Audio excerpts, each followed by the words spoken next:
ନିଜେ ସଚିବୁ ସେମିତି ହେଲେ ମିଡିଆ ଆଗରେ ଛିଡା ହବୁ ଗୋଟେ ଜେଲ ହେଇଯିବ ଭଲରେ କୋଉ ଚାଲ ସାଙ୍ଗେ ଏବେ ଚାଲ ଭଲରେ ଭଲରେ ଯିବୁ ନା ଘୋଷାରିକୁ ସାଙ୍ଗେ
मो कम सरला मैं आसुची मैडम आसुची केते दिन हलो कोलकाता में मोटा बहिचे ए मासे दे मास हो मैडम नहीं नहीं मैडम प्रकृतरे मो मोटिया नु हो मो अन्य माने कोटे छियो को खोजिबा को आसे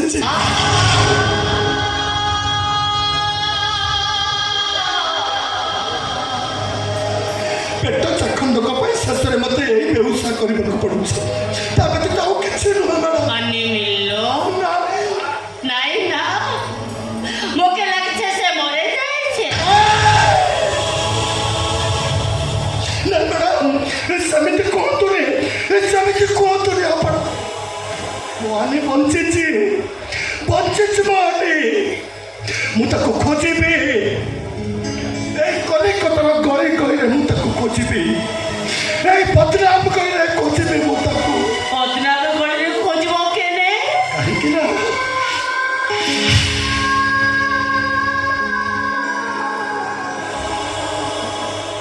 ବଦନାମ ହେଇଯିବା ପରେ ପାଦ ଦିଟା ଏ ବଦନାମ କରିକି ହିଁ ବାଟ ଦେଖାଏ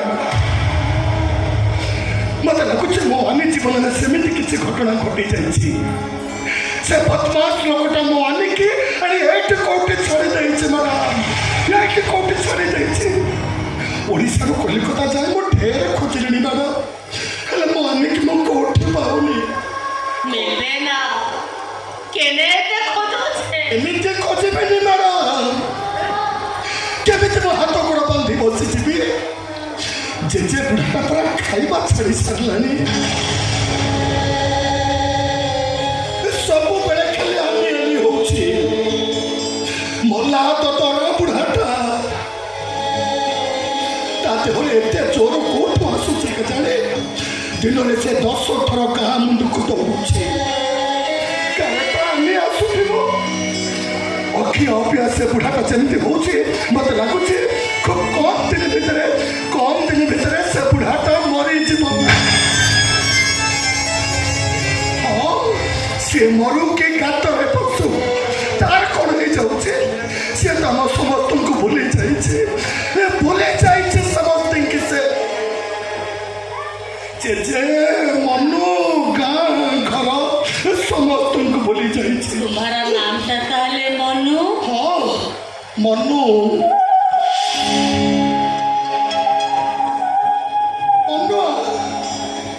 এই ହାତରେ ସେଦିନ ଖଡ଼ି ଚିହ୍ନଟା ଧରେଇ ଦେଇଥିଲା ମ୍ୟାଡ଼ାମ ଛବି ବହି ଧରେଇ ଦେଇଥିଲା ମୋ ହାତରେ ଏଇ ଛବି ବହିକି ଧରେଇ ଦେଇଥିଲା ସେ ମୋ ହାତରେ ଏଇ ଛବି ବହିରେ ମୁହଁ କହୁଛି ମୁଁ କେତେ କ'ଣ ପାଠ ପଢୁଥିଲି ଚକ କଳ ନଳ ନଖ ରମାର ରବର କଟକ ନଗର ଏଇ ବହିରେ ମୁହଁ ବୁଝି ପାଠ ପଢୁ ପଢୁ ଏଇ ବହିରେ ମୁଁ ତା ମୁହଁକୁ ଦେଖୁଥିଲି ତା ହାତକୁ ଛତା ବଢେଇ ଦଉ ଦଉ ମୁଁ ନିଜେ ଗୋଟା ପୁଣି ଓଦା ହେଇଯାଉଥିଲି ହେଲେ ଆଜି ଏ ଛତା ଅଛି ଏ ଛବି ବହି ଅଛି ହେଲେ ମୋ ଆନି କିନ୍ତୁ ଆଉ ନାହିଁ ମ୍ୟାଡ଼ାମ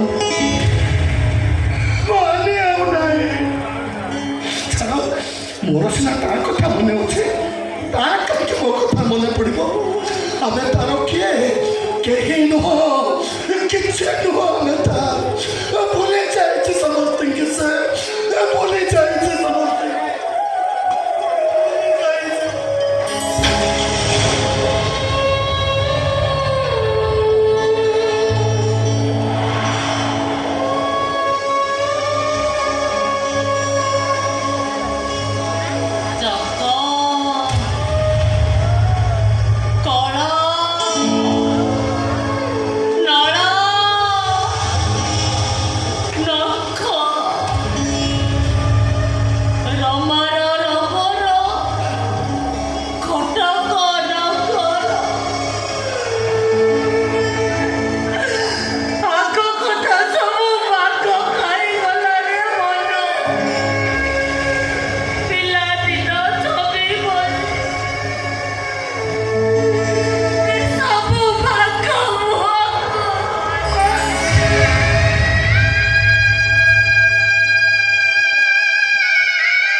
ছবি বহি দেখি ଆପଣ ଏମିତି କାନ୍ଦୁଛନ୍ତି କାହିଁକି ତା ଛଡ଼ା ମୋ ଛବି ବହି ସହିତ ଗୋଟେ ବଙ୍ଗାଳୀ ଝିଅର ସମ୍ପର୍କ କ'ଣ କୁହନ୍ତୁ ମ୍ୟାଡ଼ାମ କିଏ ଆପଣ କୁହନ୍ତୁ ମ୍ୟାଡ଼ାମ କିଏ ଆପଣ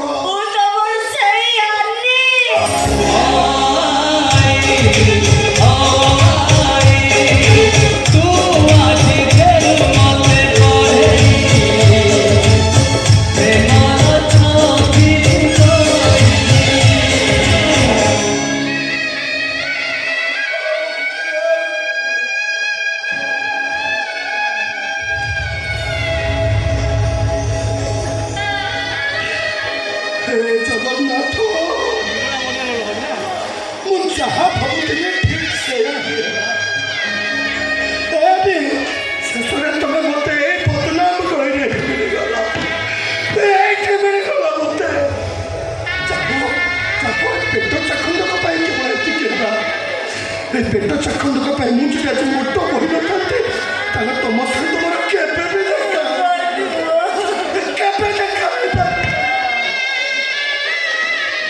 ହେଲାନି। ଜାଣିଛ ସେଦିନ ଯୋଉ ଆମର ବାହାଘର ଭାଙ୍ଗିଗଲାନି, ପ୍ରକୃତରେ ସେ ବାହାଘର ହବାର ନଥିଲା। ତା ନହେଲେ କ'ଣ ମରଣ ଏମିତି ମିଛଟାରେ ବାଜା ବଜେଇ ଆସିଥାନ୍ତା, ହବାର ନଥିଲା ସେ।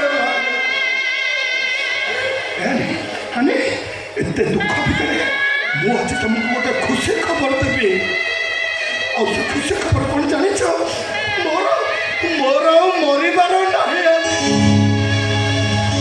ବ୍ଲଡ୍ କ୍ୟାନ୍ସର ରିପୋର୍ଟ ମିଛ, ଭୁଲ ସେ ସବୁ। ଚାଲ ଆମେ ଘରକୁ ପଳେଇବା।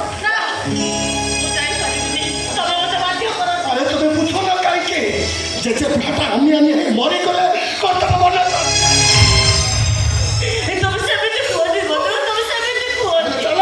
ଚାଲ ମୋ ସହିତ ଘରକୁ।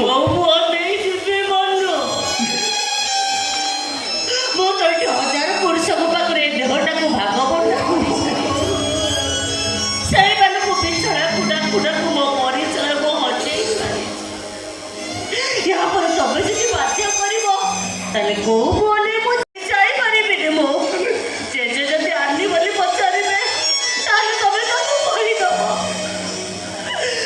ତାକୁ ଆନି ମରିଯାଇଛି।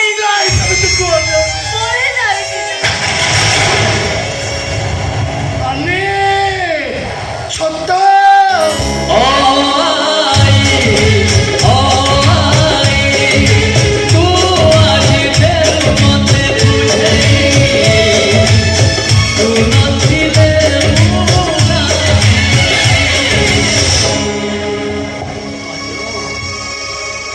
ଆମ ଗାଁ ପଛପଟେ ଯୋଉ ରେବ ନଈ ଯାଇଛି ତାକୁ ଯେତେ ଫେରିବା କଥା କହିଲେ ସେ କ'ଣ ଫେରିବ?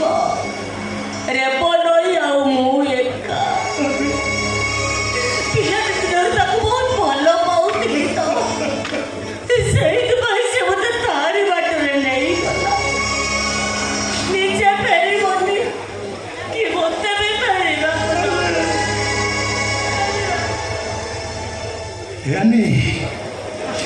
ତମେ ସିନା ଘରକୁ ଫେରିବନି, ହେଲେ ମୁଁ ତ ଯେମିତି ହେଲେ ଘରକୁ ଫେରିବି ନା।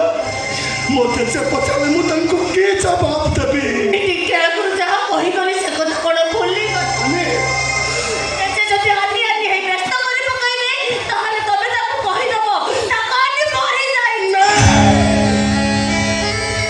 ମୋ ଜେଜେଙ୍କ ଆଗରେ ଏତେ ବଡ଼ ମିଛ କଥା ମୁଁ କେବେ ବି କହିପାରିବିନି, କେବେ ବି କହିପାରିବିନି ଏତେ ବଡ଼ ମିଛ କଥା। ଗୋଟେ ଠାକୁର ଭଳିଆ ଲୋକକୁ ମୁଁ ମିଛ କାହିଁକି କହିବି? ବଡ଼ ବ୍ୟକ୍ତି ଯାହା ଦେଖିଲେ ମୁଁ ସବୁ ସତ କଥା ସବୁ କହିଦେବି।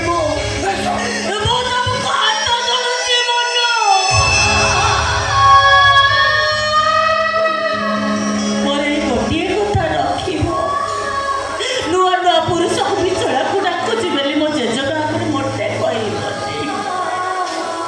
ଆଉ ଏକଥା ବି କହିବନି ତାକୁ ଆନି କଲିକତା ବେଶ୍ୟାପୁରାରେ। ଜୀବନରେ ଆଉ କେବେ ଦେଖା ହବ କି ନା ସେ କଥା ମୁଁ ଜାଣିନି, ହେଲେ ମରିବା ପୂର୍ବରୁ ଏଇ ମୋର ଶେଷ ଇଚ୍ଛା, ଶେଷ କଥା। ରଖିବ ନା ମୋର? ରଖିବ ନା? ରଖିବି ଆମେ ତମ କଥା ମୁଁ ନିଶ୍ଚୟ ରଖିବି। ମୋ ଜେଜେ ପଚାରିଲେ ମୁଁ ତାଙ୍କୁ କହିଦେବି ସେ ଆନି ଫାନି କିଏ ମୁଁ ତାକୁ ଚିହ୍ନିନି କି ଜାଣିନି, ସେ ଆନିର କିଛି ଖବର ମୋ ପାଖରେ ନାହିଁ। ଆଉ ଯଦି ମୋ ଜେଜେ ଗୁଡ଼ାଇ ପଚାରନ୍ତେ ତାହେଲେ ମୋ ପାଟିକି ମୁଁ ସିଲେଇ କରିଦେବି। କାହିଁକି ନା ପାଟି ଖୋଲିଲେ ସତ କଥାଟା ପରେ ଆପେ ପାଟିରୁ ବାହାରିଯିବ। ବରଂ ମୋ ଜେଜେ ପଚାରିଲେ ମୁଁ ତାଙ୍କୁ ହାତ ଠାରି ସେଇ ରେବ ନଈକି ଦେଖେଇଦେବି।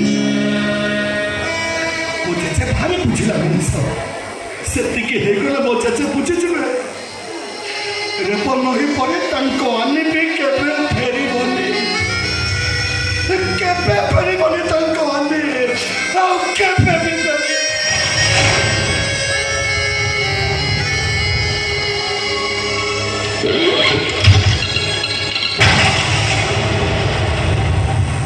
କାହାରିକୁ ଭିତରକୁ ଛାଡ଼ିବିନି।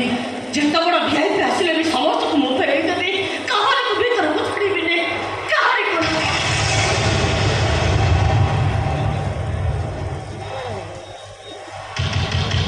এটা বলতে বলেছে যাও চলে যাও আমি করবো না এমনি চালিয়ে যাবি পেমেন্ট করেছি না যাকে পেমেন্ট করছে তার পাশ চলে যাও আমি তোমাকে খুশ করতে পারবো না যাও তাড়াতাড়ি দরজাটা খোল বাইরে কাস্টমার দাঁড়িয়ে আছে তুই দরজা দিয়ে ভেতরে ঢুকে আছিস আমি এখান থেকে উঠে যাব গরম আয়রন জায়গা নিয়ে যাবো যদি গায়ে দিয়ে দেবো তাড়াতাড়ি দরজাটা খোল খুলতে বললাম তো খুললি আরে ভড়ুয়া সত্যি ইচ্ছা দে ওটাকে নে পড়তে কর এ দেহটা দোকানগুলো আসলে টাকাটা উঠে কি রকম আরে ভড়ুয়া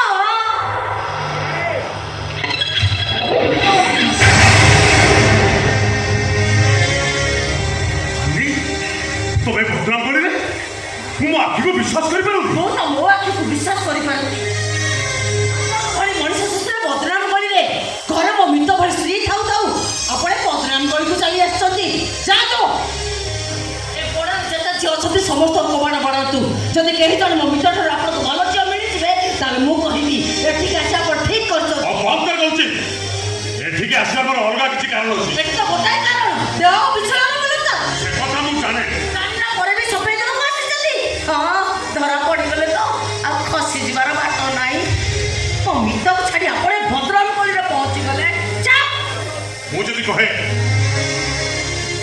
ତମ ମିତ୍ର ମତେ ଏଠିକି ପଠେଇଛି ମିଛ କହୁଛନ୍ତି ଆପଣ ମିଛ କହିବାର ଅଭ୍ୟାସ ମୋର ନାହିଁ କି ଏଠିକି ଆସିବାର ଅଭ୍ୟାସ ମୋର ନାହିଁ କିଛି ବାଧ୍ୟବାଧକତା ପାଇଁ ମୁଁ ଏଠିକି ଆସିଛି ହେଲେ ମୁଁ ଜାଣିନଥିଲି ଏ ବଦନାମ କରିକି ପଶୁ ପଶୁ ପ୍ରଥମେ ମୁଁ ତମକୁ ଦେଖିକି ପଡ଼ିଛି ତାମାନେ ଆପଣ କ'ଣ କହିବାକୁ ଚାହୁଁଛନ୍ତି ତମ ମିତ୍ର ମତେ ଭିତରକୁ ପଠେଇ ଦେଇ ବାହାରେ ଅପେକ୍ଷା କରିଛି ମିଛ ମୋ ମନରେ ବିଶ୍ୱାସ କରିବା ପାଇଁ ଏଇଟା ହେଉଛି ଆପଣଙ୍କ ନୀତିଗତ ଷଡ଼ଯନ୍ତ୍ର ଏ ଦୁନିଆରେ ଏମିତି କେହି ନାରୀ ନାହିଁ ଯେ ନିଜ ସ୍ୱାମୀକୁ ଆଉ କାହା ବେଡ଼କୁ ପଠେଇ ଦେବ ଆପଣ ମୋତେ ଛୋଟ ଛୁଆ ଭାବିଛନ୍ତି ହଁ ଚକୋଲେଟ୍ ଖାଉଛି ତ ଆପଣ ମୋତେ ବୁଝେଇ ଦେବେ ମୁଁ ବୁଝେଇବି ପ୍ଲିଜ୍ ମୋ କଥା ଟିକେ ବୁଝିବା ପାଇଁ ଚାହେଁ କ'ଣ ଆପଣ ମୋତେ ବୁଝେଇବେ ଆପଣଙ୍କ ଭଳି ଚରିତ୍ରହୀନଟା ମନେ କିଛି ଶୁଣି ସାରିଛି ଆଉ କ'ଣ କିଛି ଶୁଣିବାର ନାହିଁ କହିଲେ କ'ଣ ମୁଁ ମିଥ ଏଠିକି ପଠେଇଛି ଯାଆନ୍ତୁ ଚାଲି ଯାଆନ୍ତୁ ଆପଣଙ୍କୁ ଆରେ ଆରେ ମୋ କଥା ଟିକେ ଶୁଣିଛ ଆରେ ଆରେ ମିଥ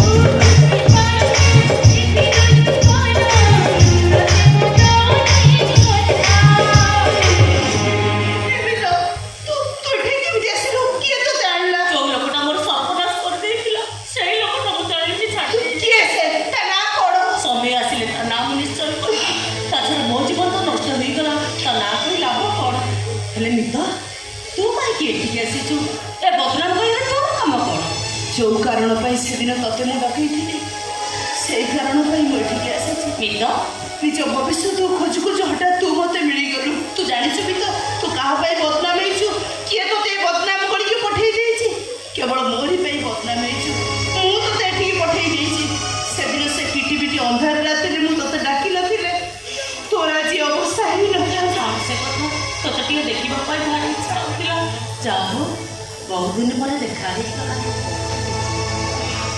ନିଜ ପିଲା ପାଇଁ ମାଆଟିଏ ଖୋଜୁ ଖୋଜୁ ହଠାତ୍ ତୁ ମତେ ମିଳିଗଲୁ ତାଇ ନଥିଲେ ଏ ଜନ୍ମରେ ବୋଧେ ତୋ ସହିତ ମୋର ଆଉ ଦେଖା ହେଇନଥାନ୍ତା ତମେ ନିଖୋଜ ହେଇଯିବା ପରେ ଓଡ଼ିଶାର ଆମେ ଅନେକ ଝିଅ ସହିତ କଣ୍ଟାକ୍ଟ କରୁ କେହି ଜଣେ ମୋ ପିଛାକୁ ଆସିବ ମୋ ପିଲାକୁ ଜନ୍ମ ଦେବ ଆଉ ସେ ପିଲାକୁ ତାନି କୋଳରେ ଛାଡ଼ିଦେଇ ସବୁଦିନ ପାଇଁ ଚାଲିଯିବ ସେମିତି ଝିଅ ମୁଁ କେହି ବି ମିଳିଲେନି ଶେଷରେ ବାଧ୍ୟ ହେଇ ଆମକୁ କୋଲକାତା ଆସିବାକୁ ପଡ଼ିବ ଭାବିଲେ ବଦଲା ବେଳକୁ ଆସିଲେ ଆମକୁ ସରକାରୀ ମଦତ ମିଳିଯିବ ହେଲେ ଏଠିକି ବସୁ ବସୁ ବୋଧେ ମୁଁ ତମକୁ ଦେଖିବି ହେଲେ ତମେ କିଛି ନ ବୁଝି ନସୁଛି ମୋ ଚରିତ୍ର ଉପରେ ଆକ୍ଷେପ କର ମୋତେ ଚରିତ୍ରହୀନ ବୋଲି କହିଲ ଆଉ ଠିଆ ହେବା ପାଇଁ ଆସ ଏ ଚରିତ୍ରହୀନ କଲର ଧରି ଘୋଷାରି ଦିଅ ମୋ ବୋଉକୁ ଛାପ ପକା ହେଇଯାଇଛି ମୋର ଝିଅ ବାବୁ ଆପଣ ମୋତେ କ୍ଷମା କରିଦେବେ କ୍ଷମା କରିଦେଇପାରେ ବଟ୍ ୱାନ୍ କଣ୍ଡିସନ୍ କଣ୍ଡିସନ୍ ତମେ ମୋ ପିଲାର ମା ହବ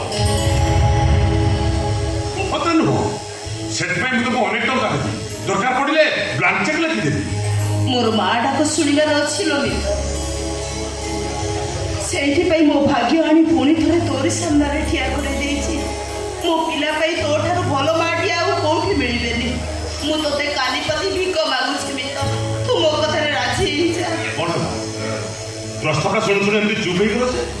ତାହେଲେ ମତେ କ'ଣ ବୁଝିବାକୁ ହବ? ତୁ ମୋ ପ୍ରସ୍ତାବରେ ରାଜି ନୁହଁ? ଏକ୍ଜାକ୍ଟଲି ତା ହେଇନଥିଲେ ସେ ଚୁପ୍ ହେଇଥାନ୍ତେ କାହିଁକି? ଆପଣ ମୋତେ ଚୁପ୍ ରହିବା ପାଇଁ ବାଧ୍ୟ କଲେ ମୂର୍ଚ୍ଛ ବାବୁ।